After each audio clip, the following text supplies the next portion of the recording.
같이 하나님의 말씀 봉독합니다. 나훔서 1장 1절에서 3절 여러분이 가지고 계신 순서지에 수록이 되어 있습니다. 성경은 제가 가지고 있는 성경에는 1300페이지더라고요. 구약성경 1300페이지. 나훔서 1장 1절에서 3절 말씀, 소중한 하나님의 말씀을 우리 정성껏 같이 받들어 읽도록 하겠습니다. 니느웨에 대한 경고, 곧 엘고스 사람 나훔의 묵시의 글이라. 여호와는 질투하시며 보복하시는 하나님이시니라. 여호와는 보복하시며 진노하시되 자기를 거스리는 자에게 여호와는 보복하시며 자기를 대적하는 자에게 진노를 품으시며 여호와는 노하기를 더디하시며 권능이 크시며 벌받을 자를 결코 내버려 두지 아니하시느니라. 여호와의 길은 회오리 바람과 광풍에 있고 구름은 그의 발에 티끌이로다. 아멘. 어떻게 잘 보내셨는지요? 요즘 1년 중에 가장 아름다운 계절을 지내고 있는 것 같아요. 벚꽃이 활짝 폈다가 지는가 싶더니 또 이어서 라일락이 피는 것 같아요. 저는 그걸 보면서 하나님의 은혜가 이와 같지 않는가. 왜냐하면 하나님의 하나의 은혜가 활짝 폈다가 지나가면 그걸로 끝이 아니라 또 다른 하나님의 은혜가 우리의 삶에 꽃피고 있지 않나, 그런 생각을 해봅니다. 또 한편으로는 참 하나님께서 부지런히 일하시고 계신다. 가만히 나무가 서 있는 것 같은데, 아무것도 하지 않으면서 나무가 서 있는 것 같은데 어느 순간에 꽃이 피고, 꽃이 피는가 싶더니 금세 또 꽃이 지더라고요. 그러더니 순한 연으로 또 나뭇잎이 올라오는 걸 보면서 대단히 분주하게 움직이는구나, 그런 생각을 하게 되었습니다. 참으로 아름다운 계절에 이 홀리클로 수요 직장인 예배를 드리기 위해서 주 앞에 나오신 우리 성도님들 환영하고요. 이 시간 하나님께서 여러분들을 위해서 일한다는 믿음을 가지시고 하나님의 은혜가 여러분 가운데 넘치시기를 축원합니다. 제가 설교를 준비할 때 제일 먼저 체크하는 게 있어요. 그게 뭐냐면, 제가 지난 5년간 성경의 어디 본문을 가지고 설교를 했는가를 체크를 하는 거예요. 제가 그렇게 하는 이유는 제가 이제 복음서, 신약 중에서도 복음서를 전공했기 때문에 그렇게 체크를 하지 않으면 아무래도 이제 설교자가 자신에게 익숙한 본문을 가지고 설교를 하기 마련이기 때문에, 그러다 보면은 복음서에 치중하기 마련이기 때문에 가능하면은, 구약도 성경이잖아요. 복음서만 성경이 아니잖아요. 그래서 성경 전체를 좀 우리 성도들이 대면할 수 있었으면 좋겠다라는 생각으로 가능하면은 설교하지 않은 본문을 가지고 설교를 하려고, 성경을 가지고, 그래서 그것을 먼저 체크를 합니다. 그런데 지난 5년간 제가 단 한 번도 설교하지 않은 본문이 나훔서더라고요. 그래서 나훔서를 좀 가지고 설교를 좀 해봐야 되겠다 생각을 하고 나훔서를 펼쳤는데, 제가 설교를 하기 전에, 설교를 준비하기 전에 또 하나 체크하는 게, 설교를 준비하면서 또 하나 체크하는 게 있는데, 그게 뭐냐면, 제가 이제 성경 본문이 결정이 되면 그거를 유튜브에 한번 검색해 보는 거예요. 그래서 그 본문을 가지고 다른 목사님들은 어떻게 설교들을 하시나, 설교를 제가 표절하려고 그러는 게 아니고 다른 분들은 어떻게 하시나 좀 참고를 하려고. 그런데요, 여러분도 한번 나훔서 가서 유튜브 한번 쳐보세요. 검색되는 설교가 별로 없어요. 그게 많지가 않아요. 그러니까는 저만 나훔서를 설교를 안 하는 게 아니라 다른 목사님들도 나훔서를 가지고 설교를 잘 안 해요. 제가 사실 이 본문을 지난 주일날 설교를 했는데, 우리 성도들 중에도 나훔서를 찾는데 대단히 힘들어하는 분. 그래서 제가 일부러, 저는 이게 성경을 가능하면 몇 페이지입니다 얘기를 안 해드리는데, 아까도 제가 구약성경 1300페이지 쪽에 있습니다 그렇게 말씀을 못 찾으세요. 그래서 한번 말씀을 드린 거예요. 그만큼 이 나훔서가 12권의 소예언서 중에서도 어찌 보면은 뭐랄까요, 외면받았다라고 할까요? 그런 생각이 들더라고요. 그런데 나훔서를, 그래서 나훔서를 한번 말씀을 전해야 되겠다라고 펼치고는 얼마 시간이 되지 않아서 후회를 했어요. 이래서 설교를 안 하시는구나. 라는 나훔서를 딱 펼치자마자 좀 불편한 마음이 두 가지가 들더라고요. 그 불편함이 나훔서가 가지고 있는 우리 성도들에게 나훔서가 주는 불편함이라고 표현해야 할까요? 그런데 우리가 그런 걸 만나면 여러분 어떠신지 모르겠지만 저는요 좀 오기가 생겨요. 내가 어떻게 해서든지 이 불편함을 한번 이해해 보겠다라고 하는. 그래서 오늘 그 불편함을 나훔서가 가지고 있는 그 불편할 수 있는 내용들을 통해서 나훔서가 정말로 우리에게 얘기하려고 하는 것이 무엇인가 라고 하는 것을 좀 여러분과 나눠보려고 합니다. 제가 이제 제목을 나움의 하나님 이렇게 좀 정해봤어요.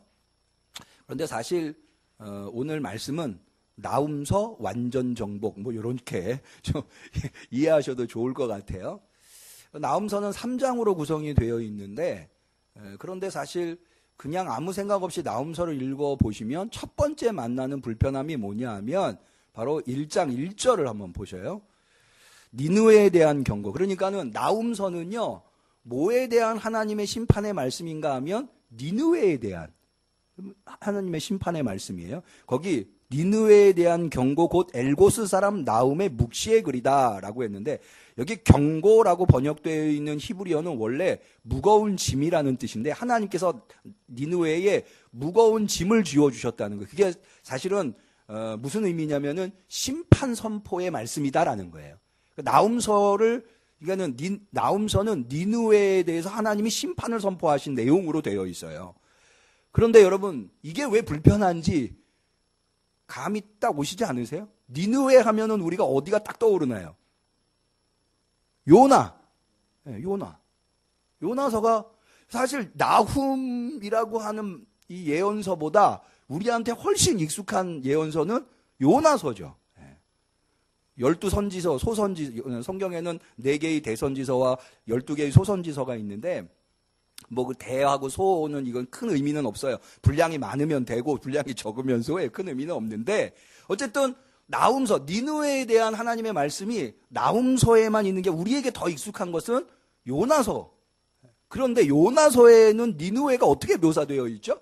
하나님의 심판을 받은 것으로 묘사되어 있나요? 심판을 받지 않은 것으로 묘사되어 있나요? 틀리셨습니다. 그런 묘사는 없고요.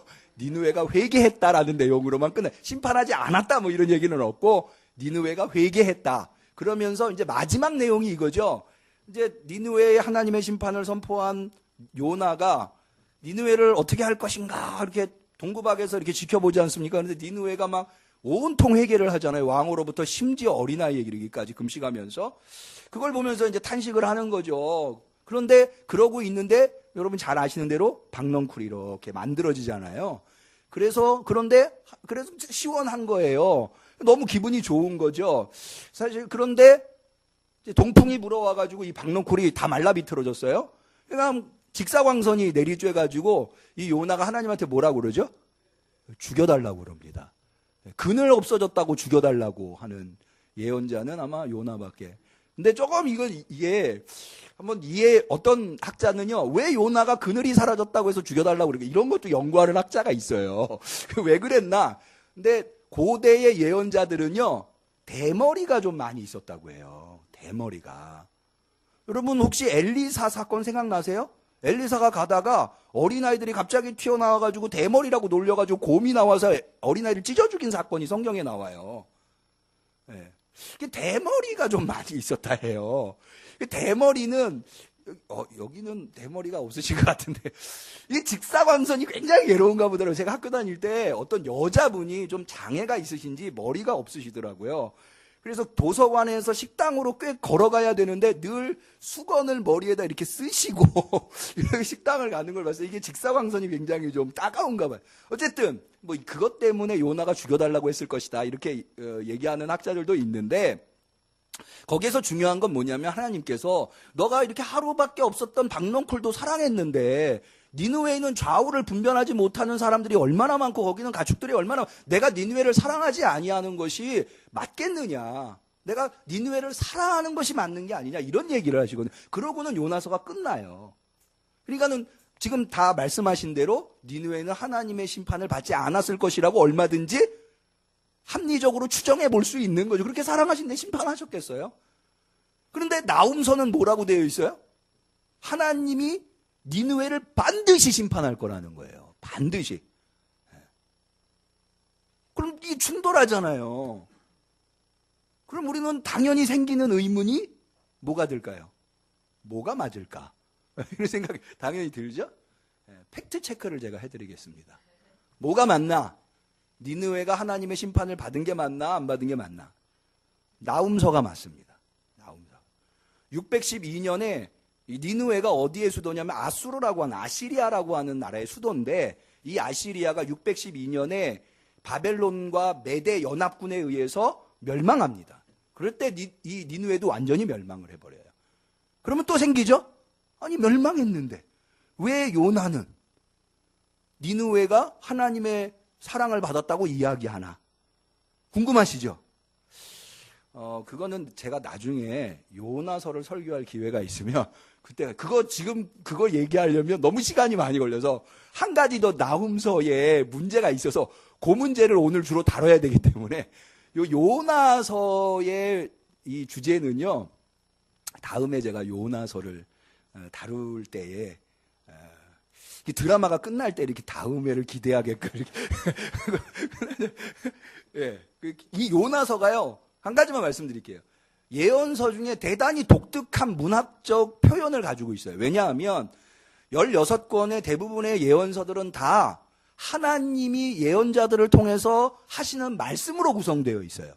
그런데 요나서는 하나님이 요나를 통해서 무슨 말씀을 하셨는지는 거의 나와 있지 않고 대부분 요나라고 하는 인물이 어떠한 삶과 행동을 보였는가에 대해서만 기록되어 있어요. 그러니까는 하나님의 말씀을 기록하는 것이 아니라 하나님의 말씀을 전한 선지자에 대한 이야기로 기록되어 있어요. 이게 요나서가 가지고 있는 특별한 의미고요.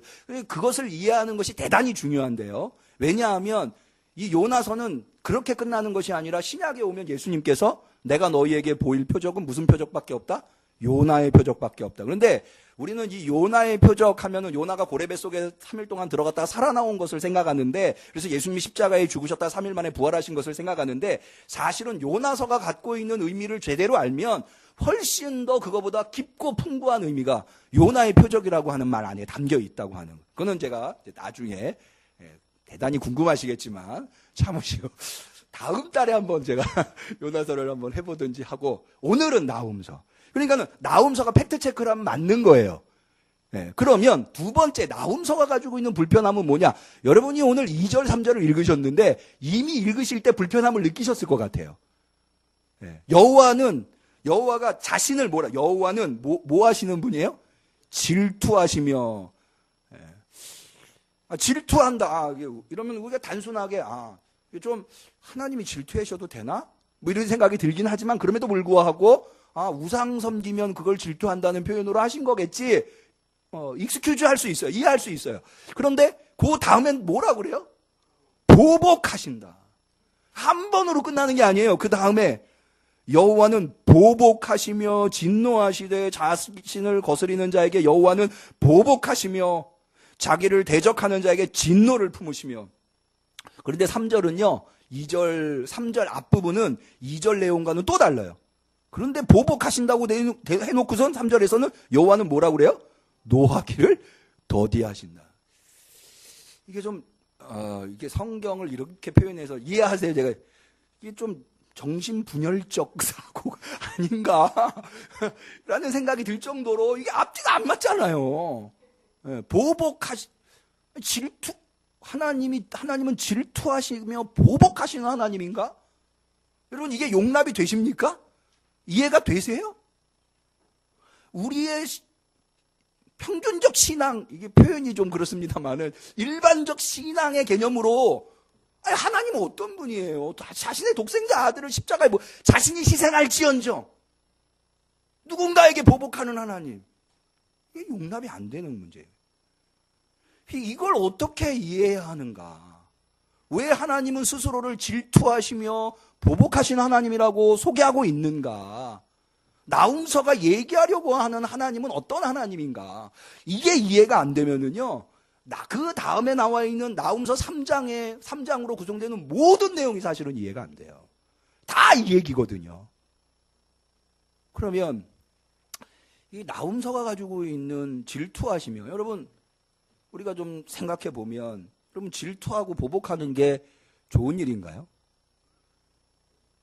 질투해도 되나요? 우리 그리스도인들이? 보복해도 되나요? 고린도전서 13장, 사랑은 오래 참고 사랑은 온유하며 뭐 하지 않죠? 시기하지 아니하고 또 하지 않는 게 투기하지 아니하며. 그게 질투예요. 그리스도인들은 질투하면 안 돼요. 여러분 예수님께서 아주 강하게 말씀하신 게 뭐죠? 마태복음 산상설교에 너희는 눈은 눈으로 이는 이로 갚으라 하였다는 것을 들었느냐? 내가 너희에게 다시 말하노니 원수까지도 사랑해라. 오른편 뺨을 맞으면 어떻게 하라고요? 보복은 뭐예요? 내가 오른편 뺨을 맞으면 코피 터지게 싸우는 거죠. 그런데 예수님은 그렇게 말씀 안 하셨거든요. 심지어 그리스도인들조차도 허락되지 않는 이 질투와 보복이 하나님이 이렇게 하셔서야 되느냐라는 거죠. 그런데요, 여러분 이것이 왜 이렇게 되어 있는지를 이해하기 위해선 나훔서가 누구를 대상으로 어느 시대에 기록되었는가를 좀 봐야 돼요. 이게요, 정말 틀린 거라고 생각되는 그 말도요, 그리고 내용도요, 어떤 특별한 상황 속에서는 틀리지 않을 수 있는 경우가 있거든요. 그러니까는 하나님이 자신을 질투하시며 보복하시는 하나님이라고 소개할 때 왜 하나님이 이렇게 하시는가를 좀 이해해 보려고 그 시대와 그 정황을 좀 우리가 여러분 저는요 얼마 전에 책을 한 권 읽었는데 뭐에 관한 책이냐면 일본 사람에 관한 책인데요. 이게 어떤 일본 사람이냐면 일제강점기 때 많은 일본 사람들이 조선에 와가지고 살았잖아요. 근데 조선에 와서 젊은 부부가 살다가 아이를 낳았어요. 그러면은 일본 부부가 낳았으니까 그 아이는 조선 사람인가요? 일본 사람인가요? 일본 사람이죠. 부모가 일본 사람이니까. 근데 태어나는 건 어디서 태어났어요? 조선에서 태어났어요. 그러니까 본토에서 일본에서 왔기 때문에 이 사람들은 아마 조선에서 대단히 대접받고 대단히 우리식으로 얘기하면 뭐 갑의 문화에서 살았을 거예요. 그러다가 45년에 일본이 패망해요. 그리고는 많은 사람들이 일본인들이 돌아갔단 말이에요. 근데 부모가 돌아갔으니까 어린 아이들도 같이 돌아갔겠죠, 일본으로. 일본 사람이니까. 그런데 그 사람들이 일본으로 돌아가서 이 아이들이 어떤 대접을 받고 일본에서 살았는가, 그 시대에. 에 대한 이야기를 기록했더라고요. 어떤 대접을 받고 살았을 것 같으세요? 사회적인 편견과 모함 속에서 살 수밖에 없었더라고요. 한국에서. 그러니까는 조선 사람은 아니지만 조선 사람만큼이나 멸시와 천대의 대상이었더라고요. 우리가 여러분 한 번이라도 여러분 사시면서 일본 부모 밑에서 조선에서 태어났다가 일본이 패망해가지고 일본으로 돌아간 아이들이 어떻게 살았는지 생각해 보신 적 있으세요? 여러분 어떤지 저는 단 한 번도 이때까지 생각해 본 적, 그런 사람들이 있을 거라고는 생각도 못 해봤는데 그 책을 보니까 이런 사람이 있을 수 있겠구나. 우리는 그저 한국 사람은 늘 피해자고 늘 당하고 일본 놈들은 아주 나쁜, 그래서 우리는 일본은 사람이라고 안 하고 놈이라고 하잖아요. 그래 나쁜, 그런데 이 사람들도 억울한 일이 있겠구나 라는 생각이 들더라고요. 그러니까 뭔가 절대적이라고 우리가 생각했었던 것도 어떤 상황에 가면은 그게 절대적이 아닐 수 있다는 거예요. 그거를 먼저 이해하실 필요가 있어요. 그러고는 이 본문을 좀 보아야 돼요. 자, 그러면 나훔서가 언제 기록되었느냐? 나훔서, 여러분이 성경을 안 가지고 계시는데 3장 8절에 보면은요, 뭐라고 하나님이 말씀하시는가 하면 내가 어찌 노아몬보다 낫겠느냐. 이 얘기를 왜 하나님이 하시냐면 노아몬이라고 하는 도시가 애굽 상부에 있는 수도예요. 그런데 이 노아몬이 663년에 멸망합니다. 대단한 도시예요. 애굽의 대단한 도시예요. 그런데 이 도시도 망했다는 거예요. 그런데 니느웨는 망하지 않을 수 없다는 이야기를 지금 하시려는 거예요. 니느웨가 반드시 망할 거라고. 그러니까 적어도 이 예언이 맞으려면 몇 년 이후여야 돼요. 663년 이후여야 되겠죠. 그래서 이 나훔서를 연구하시는 분들은 이 나훔서가 언제 기록되었느냐? 663년 이후에 기록되었다. 그런데 그럼 그 시대에 이 니느웨, 아수르와 유다와의 관계가 어땠느냐라고 할 때 여러분이 뭘 떠올리시면 되냐면 열왕기하 18장에 있는 히스기야와 랍사게의 이야기를 떠올리시면 돼요. 이 아수르가, 여러분 아수르에 의해서 북이스라엘이 722년에 이미 멸망을 해요. 그러니까는 700년 어간, 700년 후반부서부터 600년까지 612년에 니느웨가 멸망하기 전까지 한 100여 년 동안에 아수르는 고대 중동 지역의 패권을 가지고 있었던 나라예요. 그래서 북이스라엘도 아수르에 의해서 멸망하고 남유다조차도 이 아수르에 의해서 대단한 위협을 받습니다. 그런데 이 위협을 받을 때에 애굽을 통해서 좀 어떻게 아수르를 견제해 보려고 하다가 애굽도 아수르한테 당하면서 완전히 이 히스기야 시대 때는 이 아수르에 의해서 대단한, 그리고 심지어 거기 열왕기하 18장을 읽어보시면은요, 랍사게라고 하는 사람이, 아수르의 당시의 왕이 사네립인데요, 사네립이 랍사게라고 하는 장군을 보내가지고 예루살렘을 완전히 포위해요. 그러니까 히스기야가 버틸 수가 없는 거예요. 그래서 조공을 바치기로 하고 군대가 물러가는데요, 그 조공을 내기 위해서 뭐까지 히스기야가 했냐면 성전에 있는 그 벽에 있는 금가루 있잖아요, 그것까지 긁어내서 조공을 바쳐야 하는 정도로. 그러니까는 지금 이 나훔서가 기록될 시대에는 아수르가 너무너무 막강해가지고요, 이 유다가 아수르한테 엄청난 억울하고 고통을 당하는데 대단한 약자인 거죠. 그런데 고통을 당하고 있는데도 하고 소리 한 번 못 지르고 있는 지금 그런 상황이에요. 그런 상황에 나훔이라고 하는 예언자가 나타나서 하나님이 나훔이라고 하는 예언자를 통해서 유다에게 주는 말씀이에요. 뭐라고? 니느웨 망할 거다라는 거예요. 니느웨 심판받을 거다라는 거예요. 그러면서 하신 말씀이 뭐냐면 여호와는 질투하시며 보복하시는 하나님이다. 자, 그래도 아직 이해가 안 되시는 분은, 여러분 혹시 대단히 힘이 없어서 되게 억울한 일을 당하는 사람들은요, 힘없는 사람들이 억울한 일을 당하지, 물론 힘 있는 사람도 억울한 일을 당할 수 있겠으나 대부분은 힘없는 사람들이 억울한 일을. 여러분 왜 우리나라에 귀신 중에 처녀 귀신이 제일 많은 줄 아세요? 처녀. 장화홍련 대표적. 사또. 장화홍. 왜 처녀 귀신이 많냐면요, 처녀는 그 사회에서 가장 약자의 대표적인 인물이에요.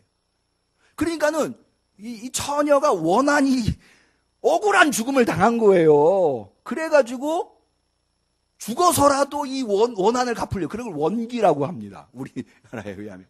그래서 처녀가 많아요, 사실 처녀 귀신이.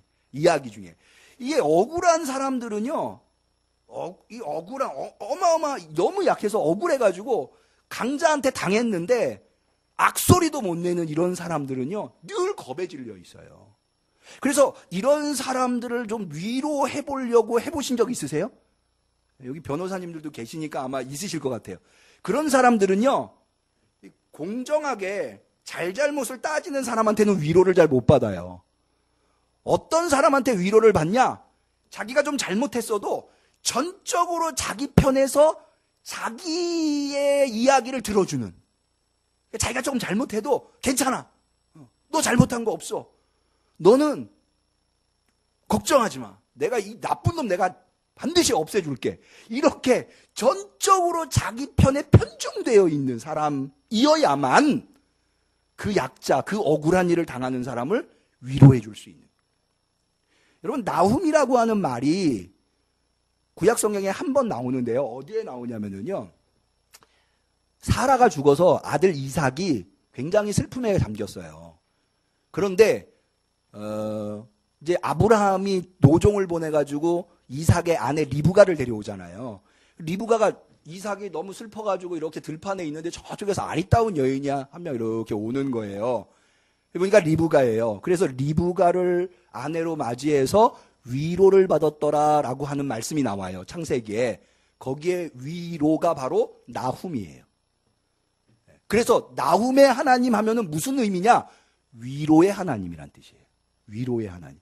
지금 하나님은 억울해서 너무너무 힘이 없어가지고 억울한 일을 당했는데 악소리조차 못하는, 그래서 눈물밖에는 흘릴 수 없는, 그래서 하나님한테 부르짖을 수밖에 없는 이 유다 민족에게 매우 편중되어서 너 걱정하지 마. 내가 너 억울한 거 풀어줄게. 내가 반드시 보복해 줄 거야. 이렇게 지금 얘기하고 있는, 저희 교회에 대단히 온순하시고 정말 인품이 좋으신 권사님 한 분이 계세요. 그런데 어느 날 보니까 막 주방에서 막 시끄러운 소리가 들리는 거예요. 한 번도 교회에서 큰 소리를 내보신 적이 없는 이 권사님이 목소리가 막 커진 거예요. 그래서 제가 무슨 일인가 하고 주방에 들어가 봤더니 제가 이렇게 보니까 이분이 구역장님이신데 그 구역에 젊은 애기 엄마가 있는데 이 젊은 애기 엄마가 대단히 억울한 일을 당한 거예요. 그러니까 이 온순하신 분이 자기 구역 식구 건드렸다고 막 큰 소리로. 여러분, 제가 저분이 왜 저러실까 그랬을까요? 진짜 저분은 사랑이 많으시다 라고 생각을 했을까요?